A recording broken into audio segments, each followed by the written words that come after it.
রপ্তানিকারক সংগঠনের সিদ্ধান্ত অনুযায়ী আজ এবং আগামীকাল দেশের সব বন্দর থেকে বন্ধ থাকবে ফল খালাস। এ বিষয়ে আরো বিস্তারিত জানাতে চট্টগ্রাম এবং বেনাপোল বন্দর থেকে যুক্ত হচ্ছেন সহকর্মী হাজেরা শিউলি এবং রিপন হোসেন। শুরুতেই যেতে চাই চট্টগ্রামে শিউলির কাছে। শিউলি, জানাবেন যে ব্যবসায়ীরা কত শতাংশ ভ্যাট প্রত্যাহারের দাবি করছেন, আর আমদানি এবং খালাস বন্ধ থাকায় বন্দরে কোনো জটিলতা তৈরি হয়েছে কিনা?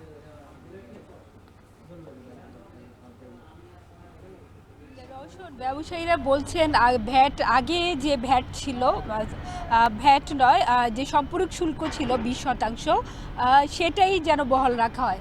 তারা বলছেন যে এমনিতেই ফল আমদানির উপর সব কিছু মিলিয়ে তারা 100%-এরও বেশি শুল্ক দিয়ে থাকেন, যেটা আসলে সাধারণ মানুষের ক্রয় ক্ষমতার নাগালের বাইরে চলে যায়। এবং সে কারণে কিন্তু আগে তারা যে পরিমাণ ফল আমদানি করতেন এখন তারা সেটা করছেন না, যেহেতু ফলের দাম বেড়ে যাওয়ার কারণে বাজারে ফল বিক্রি কমে গেছে এবং সেটি নিম্ন আয়ের মানুষের ক্রয় ক্ষমতার বাইরে চলে গেছে। এক্ষেত্রে ফল আমদানিতে প্রায় সম্পূর্ণ শুল্ক কর, অগ্রিম আয়কর মিলিয়ে প্রায় 150% মতো শুল্ক দিতে হয় এবং প্রায় বছরে প্রায় 38 ধরনের ফল আমদানি হয় বিভিন্ন দেশ থেকে, এবং আমদানি করা বিদেশি ফলের মধ্যে রয়েছে মাল্টা, কমলা, আঙ্গুর, আনার। এবং এই ফলগুলো সাধারণত যখন আমাদের দেশি ফলের মৌসুম থাকে না তখন কিন্তু এই ফলগুলোর চাহিদা বেড়ে যায়, এবং বর্তমানে কিন্তু বড়ই ছাড়া অন্যান্য দেশি ফলের তেমন একটি সরবরাহ নেই। এবং তারা বলছে যদি এই সম্পূর্ণ শুল্ক প্রত্যাহার করা না হয় তাহলে আগামীতে তারা ফলের সরবরাহ পুরোপুরি বন্ধ করে দেবেন। এবং বর্তমানে যে শুল্ক হার আছে সব কিছু মিলিয়ে তাতে তাদের পক্ষে আসলে ফল আমদানি করে ব্যবসায় টিকে থাকা কঠিন হয়ে পড়বে, যেহেতু ফলের আমদানি কমে গেছে, তাই বাজারেও সরবরাহ কমেছে।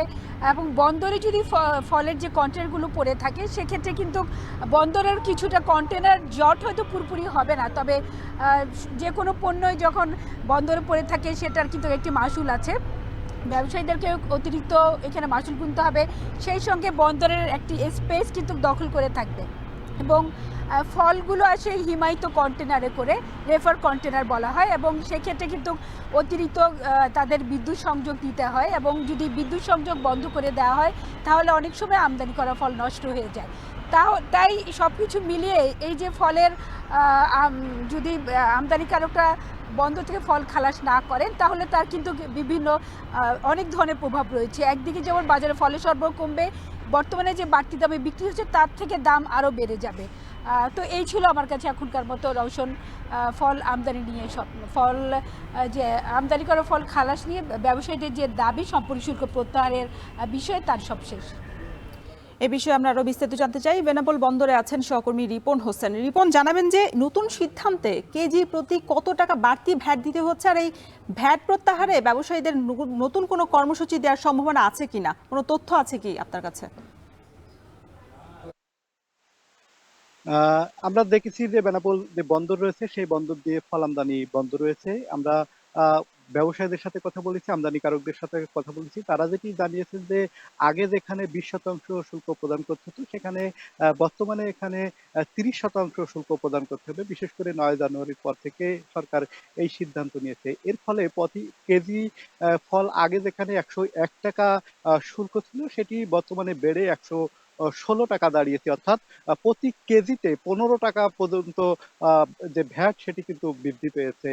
এই বন্দর দিয়ে প্রতিদিন আগে প্রায় 50 থেকে 70 ট্রাক ফল আমদানি হতো, সেখানে বর্তমানে 20 থেকে 25 ট্রাক ফল, অনেক সময় 15 ট্রাক ফল আমদানি হচ্ছিল, কিন্তু আজ থেকে আবার বন্ধ রেখেছে তারা, আমদানিকারক রয়েছে। দুদিন বন্ধ থাকবে এই ফল। এর ফলে কিন্তু যে রাজস্ব সেটিও কিন্তু কম হয়েছে। আগে যেখানে প্রতিদিন 25 কোটি টাকা রাজস্ব আদায় হচ্ছিল, বর্তমানে সেটি 5 কোটি টাকায় এসে নেমেছিল, কিন্তু আজকে এই বন্দর যে ফল আমদানি বন্ধ থাকায় কিন্তু সেই রাজস্বটি সরকার পাবে না, অর্থাৎ রাজস্ব থেকে বঞ্চিত হবে। যারা আমদানিকারক নেতারা রয়েছেন তারা বলছেন যে শুল্ক যদি প্রত্যাহার না করা হয় তারাই সামনের দিনগুলোতে আরো বেশি কর্মসূচি দিবেন তারা। অন্যান্য যে কর্মসূচি রয়েছে বিশেষ করে আমদানি রপ্তানি বন্ধ রাখার ক্ষেত্রে তারা কর্মসূচি দিতে পারেন। তারা যেটি বলছেন যে যেহেতু ফলের চাহিদা কম হয়েছে, বিশেষ করে